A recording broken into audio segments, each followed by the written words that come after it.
It's a very, very original story. Basically, the main sort of idea that we play with is, can one ever elegantly walk away from the criminal business? You know, can you get out with your bag of gold and your soul intact?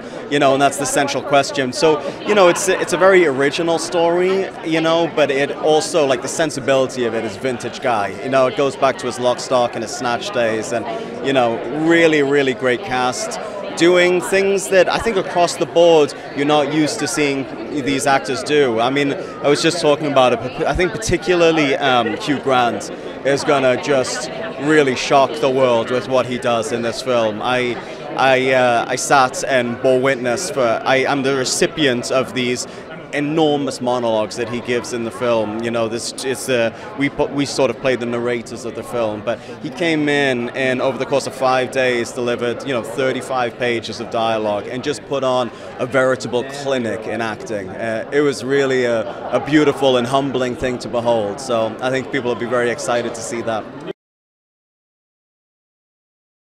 I mean, it was really extraordinary. I got to work with Colin Farrell, obviously, who have sort of, our careers have paralleled. You know, we started at exactly the same time, and I've always been an enormous fan of his work, and, you know, I was really, really excited to get to work with him. And then, obviously, McConaughey is, you know, I just think it's extraordinary what he's done in the last, like, 7 or 8 years of his career. And, you know, it's always...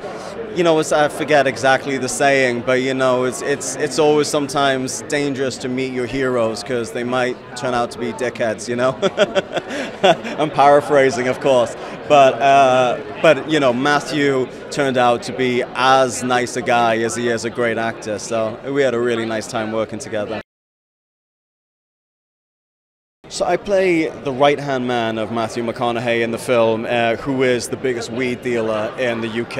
And, you know, there's a little bit of, I don't want to give too much away, but I think that the first impression of me is that I'm like a very bookish administrator, sort of involved in more of the logistics of the operation, kind of more of a bookish character.